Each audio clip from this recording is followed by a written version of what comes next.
일반인이 알아야 할 AI 상식, AI의 역사. 컴퓨터는 구약 성서의 신과 비슷하다. 규칙은 엄청나게 많은데 자비라곤 찾아볼 수 없다. 흔히 요즘을 4차 산업혁명의 시대라고 합니다. 1차 산업혁명 시대는 동력원이 석탄이었고 이를 이용했던 핵심 기술은 증기기관이었습니다.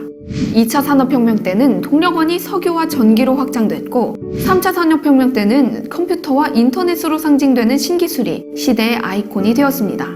그렇다면 4차 산업혁명이란 무엇일까요? 동일한 맥락으로 말하자면 석탄이나 석유에 해당하는 동력원이 빅데이터, 그리고 그러한 빅데이터로 움직이는 핵심 기반 기술이 인공지능인 시대를 말합니다. 빅데이터를 넣으면 인공지능이 이를 통합해서 새로운 정보를 창출하고 이를 토대로 예전엔 없던 강력한 초연결 사회를 만든다는 거죠. 사실 인공지능이란 인간의 여러 신체 부위를 대신하던 기계가 결국 인간의 뇌마저 대신하게 되었다는 의미입니다. 그런데 여기에 빅데이터가 가세하면 개인의 뇌를 넘어 세계적인 집단지성의 완성이라는 의미로 확장될 수 있습니다. 다시 말해 빅데이터 인공지능이라는 도식은 전 인류의 뇌라는 상징적 의미로 진화할 잠재력을 내포하고 있다는 겁니다. 요즘은 인공지능이란 말이 일상적으로 너무 자주 쓰이고 그에 대한 정보가 넘쳐나다 보니 정작 인공지능의 본질이 무엇이고 어떤 중요성을 갖고 있는지 망각하기 쉽습니다.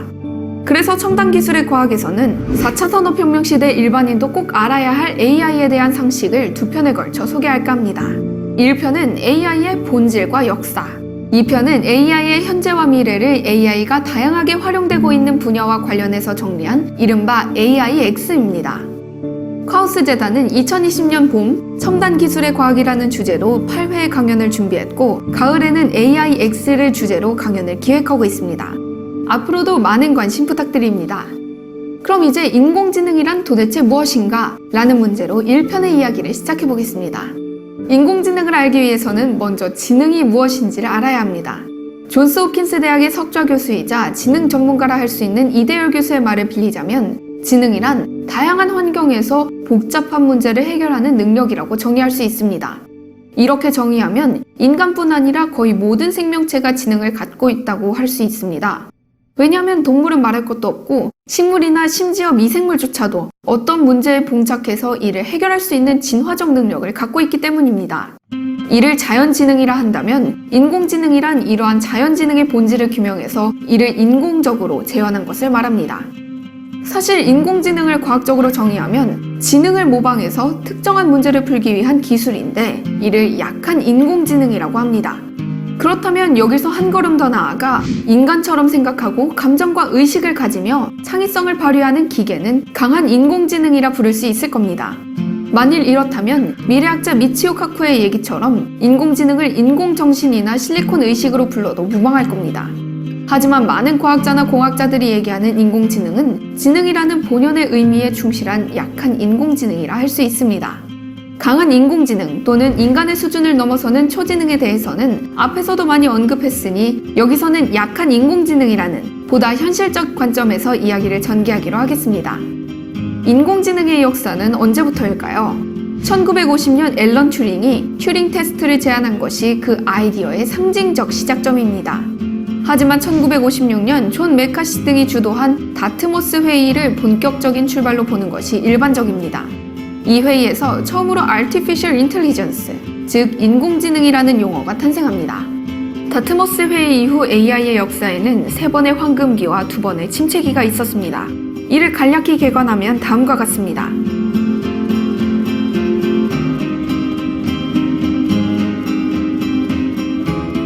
AI를 이끈 위대한 과학자들도 함께 알아두면 좋겠네요. 먼저 최초의 AI 혁명을 이끈 영웅에는 앨런 튜링, 클로드 셰넌, 존 메카시, 마빈 민스키, 앨런 유얼, 허버트 사이먼 등이 있습니다. 1세대의 뒤를 이어 3차 AI 붐을 이끌고 있는 2세대 과학자 중에는 누구보다 제프리 힌튼, 요수아 벤지오, 얀 르쿤, 앤드류 응이 유명한데 AI 4대 천왕이라 불리기도 합니다. 다트머스 컨퍼런스 이후 컴퓨터 프로그램은 비약적으로 발전해서 간단한 대수학 문제를 풀고 수학 정리를 증명했으며 언어를 학습하기도 했습니다. 사람들은 이러한 발전을 보고 완전한 지능을 갖춘 기계가 곧 출현할 것이라 낙관했습니다. 하지만 모라백의 역설과 상식의 저주가 도약하는 AI의 발목을 붙잡습니다. 모라백의 역설이란 인간에겐 쉬운 것이 AI에겐 어렵다는 것인데, 예를 들어 인간에게는 보거나 걷는 것 등이 쉬운 반면 컴퓨터나 로봇에게는 어렵단 말입니다. 상식의 저주란 우리 인간에겐 상식 수준의 지식들도 AI는 모두 배워야만 가능하다는 것으로, 인간에게는 손과 발이 2개씩 있다, 집에는 문과 창문이 있다 등 우리에겐 너무나 당연한 지식이 AI에게는 오히려 난제로 작용한다는 겁니다. 이는 결국 컴퓨터로는 복잡한 현실의 문제는 풀 수 없고, 따라서 인간의 지능을 컴퓨터로 실현하는 것은 엄청나게 어렵다는 것이 밝혀지면서 AI의 암흑기가 도래합니다. AI에 대한 투자가 급감하고 그에 따라 AI 연구도 내리막길에 접어들어 이를 AI의 첫 번째 겨울이라고 부릅니다. 이제는 AI가 인공지능이 아니라 인공무능이라는 놀림감의 대상이 될 정도였습니다. AI의 봄은 전문가 시스템과 함께 찾아옵니다.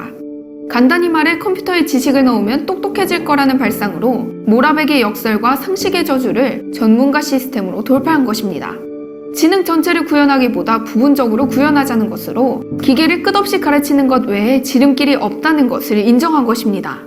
한 분야에 관한 거대한 데이터베이스를 구축하면 컴퓨터는 특정 분야의 전문가가 됩니다. 의사의 경우라면 질병에 관한 많은 지식을, 변호사라면 법률에 관한 많은 지식을 입력해서 복잡한 현실의 문제를 해결할 수 있다는 거죠. 전문가 시스템은 지식을 많이 입력할수록 성능이 좋아졌지만 반대로 입력한 지식 이외의 것은 할 수 없었습니다. 역시 빠른 속도로 그 한계가 노정되었고 AI 2차 혹한기가 찾아왔습니다. 여기서 특히 문제가 되는 것이 소위 프레임 문제인데, AI는 주어진 현실 상황에서 인간과는 달리 모든 것을 다 고려해서 한없이 생각할 수밖에 없단 겁니다. 이를테면 인간은 목적과 관계 있는 것만을 보고 듣고 고려할 수 있는 반면 AI는 어떤 주어진 상황에서 목적과 관계 있는 것과 관계 없는 것을 구분하느라 많은 시간을 허비할 수밖에 없단 겁니다. 상황과 관련된 지식을 모조리 다 써놓을 수도 없는 노릇이고, 우리가 너무나 자연스럽게 하는 일들이 컴퓨터에게는 어렵다는 점에서 다시 모라백의 역설이나 상식의 저주와도 맞닿아 있는 문제라 하겠습니다. AI 3차 황금기의 키워드는 학습입니다. 1990년대 패턴 인식에서 출발한 머신러닝, 즉 기계학습이 이에 해당합니다. 이는 전문가 시스템을 거꾸로 뒤집은 것으로, 전문가 시스템이 지식을 데이터 형태로 저장하는 것이라면 기계학습은 데이터로부터 새로운 지식을 끄집어냅니다. 다시 말해 전문가 시스템이 지식 기반 방법론이라면 기계학습은 데이터 기반 방법론이라고 할 수 있습니다. 학습이 지식을 능가한다는 얘기인데 천재도 노력하는 자를 이길 수 없단 말이 떠오르네요. 이러한 기계학습은 1990년대 중반 이후 인터넷이 폭발적으로 성장하면서 대량의 데이터를 이용할 수 있게 됨에 따라 가능해진 일이었습니다. 예를 들어 번역 프로그램의 경우 문법이나 의미 같은 지식을 생각하지 말고 방대한 데이터를 분류해서 번역되는 확률이 높은 것을 적용하자는 겁니다. 영어로 된 이 단어는 한글에 이 단어로 번역될 확률이 높다는 식인 거죠. 전문가 시스템의 대표 주자인 IBM 왓슨이 2011년 미국의 퀴즈 프로그램에서 인간 챔피언을 누르고 우승해 100만 달러가 넘는 상금을 획득했다면, 머신러닝의 총아인 구글 알파고는 2016년 당시 세계 바둑 챔피언인 이세돌을 누르고 역시 100만 달러의 상금을 따갔습니다.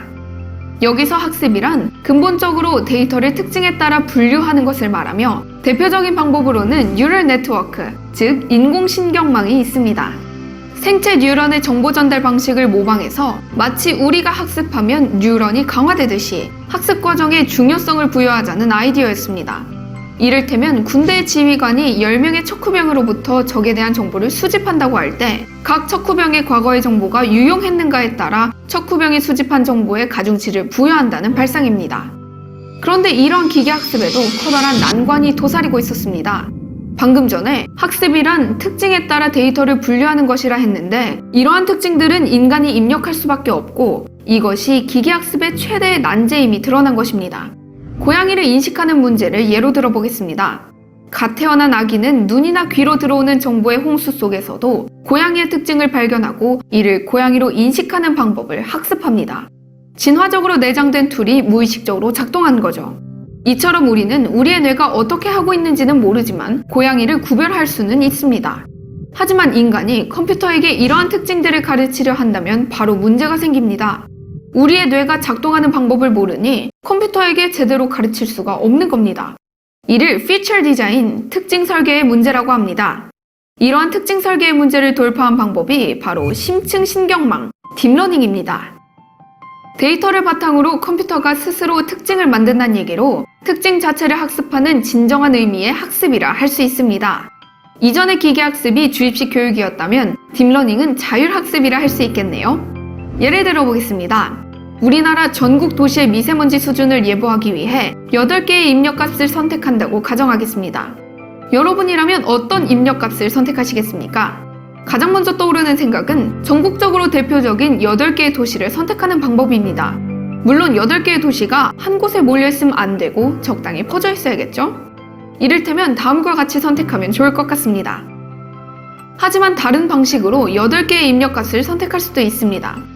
예를 들면 꽤 넓은 지역의 평균치를 구해서 다음과 같이 선택할 수도 있을 것 같습니다. 예를 들어 충주의 미세먼지 수준을 알고 싶다면 전국과 충청도 수치의 적절한 가중치를 곱해서 구하면 됩니다. 얼핏 생각해도 이 방법이 전국 도시의 미세먼지 수준을 더 잘 예측해 줄 것 같습니다.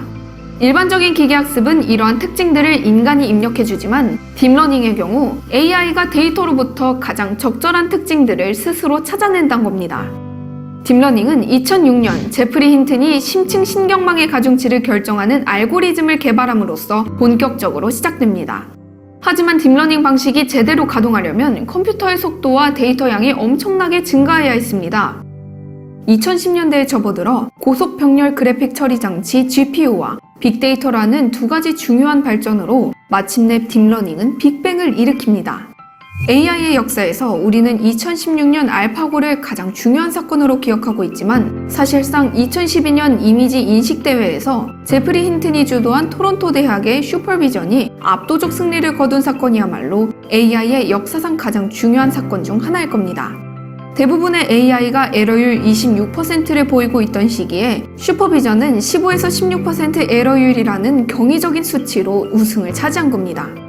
2년 뒤인 2014년 구글의 신경망이 6.65%의 에러율에 도달해서 인간의 5.51%에 근접합니다. 구글의 AI는 1000만 건의 유튜브 동영상을 자가 학습한 후 놀라운 정확성으로 고양이를 식별하는 데 성공합니다. 2015년 마이크로소프트는 무려 152개의 층을 가진 딥러닝 구조로 3.56%의 에러율에 도달해서 마침내 인간을 넘어섭니다.